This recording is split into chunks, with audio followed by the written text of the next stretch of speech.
If you're younger than me, and by that I mean, well, in your 20s or 30s or even 40s, you probably know this car. It's the BMW M6, and it is one of BMW's flagship. 560 horsepower, 2 turbos, and more electronics than the space shuttle. At least that's how it feels driving it. But come with me. Over here, this car may look familiar to you. This is one of the first M6s that was brought to America. This is a 1988 BMW M6, and they may look alike, but technologically they're worlds apart. And if you follow me over here, this is even cooler. This is the European BMW M6, 1984, the very first one that started this whole generation of cars. And coming up next on the Fast Lane Car, we're going to learn about all 3 cars by talking with the owners.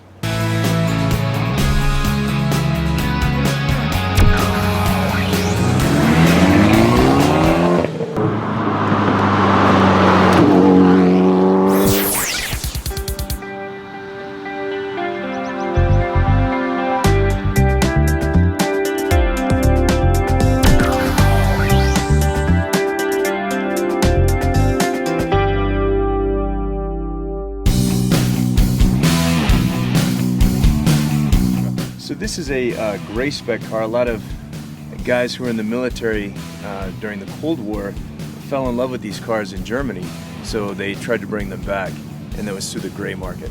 This is a 1984.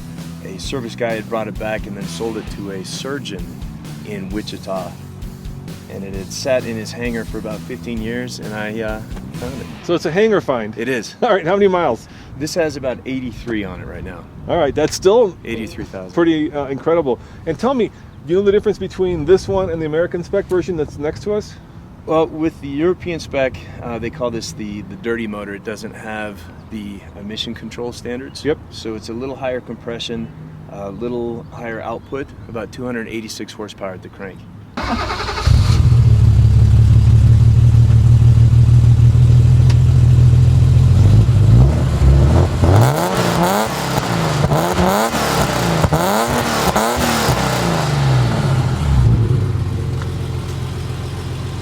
And is that what you wanted? I mean, did you specifically go look for that one, or did this one just kind of fall in your lap? I did. This is, I think of them as sisters. The black car is the well-heeled, very polite sister, and this is kind of the, the bulkier, more brutish sister.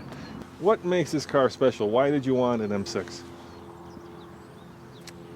I love what she does to my eyes. All right, explain that. My wife constantly, if she can't find me in the house, she knows I'm in the garage, ogling my girlfriend, my Sancha, she calls her. It's a beautiful car. I think they got it all right. So that's telling you that everything's working, right? That's this warning system check panel. So your Brandenslicht is not working. Is that what the problem That's is? the brake light. Yeah. Hit the brake. Okay. There we go. So now it's working. See, the HAL 2000 is in order. The Waschwasser. It's pretty cool. The Rücklicht. Backup light, oil pressure. Yeah, everything. And it had ABS. Cool. Last question. Out of these 3, Yes. you know, if I said you can take one home, which one would you take home? Mine. All right, fair enough. Thank you very much. Thank you. Thank you.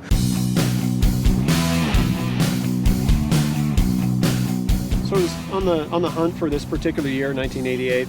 It took me about 4 or 5 years to find one that was low mileage. You know, one of the few color combinations that I wanted. Looked across the U.S. and it actually turned up right under my nose here in Denver. So I really feel fortunate to found it. All right, what's so special about the M6? Why did you want this car? Well, the M6, I think what really drew me, first it was just the design of the car, the E24 6 Series, the classic coupe styling, the shark nose profile of the front. And you take that, and the ultimate iteration of that was the M package in that first generation. So that brings the high performance engine, the M-Tech suspension, and all of those sort of nuances that the M division put into these cars. So to me, this is kind of the pinnacle of the E24 6 Series. And how many horsepower? Or, you know, that one over there has 560. How about this one? Yeah, maybe half of that. So I'm factory rated 256 horsepower. It's an inline 6 24 valve that in its day was considered an overwhelming amount of horsepower, not so much by today's standards.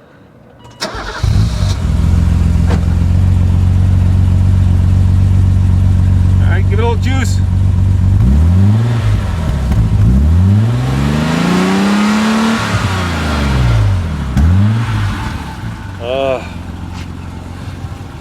All right, I got bad news for you. Your friend's is a little bit more raspy.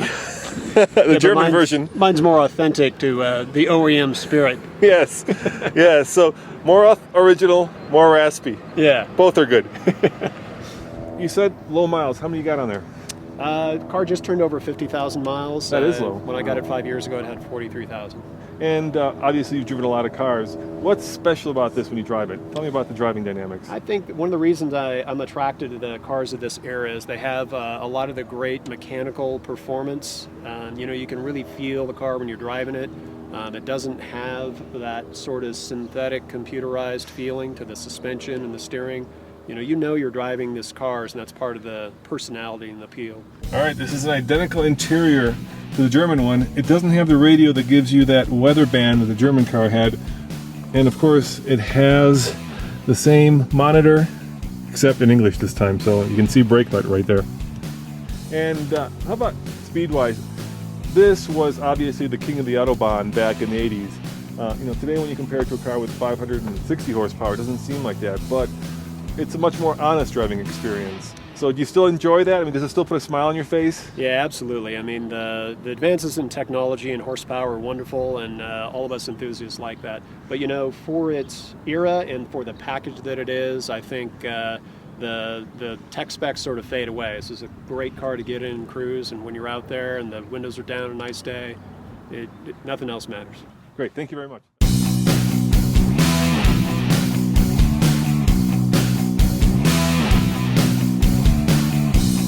That is an impressive toolkit. What did you say? Everybody should what?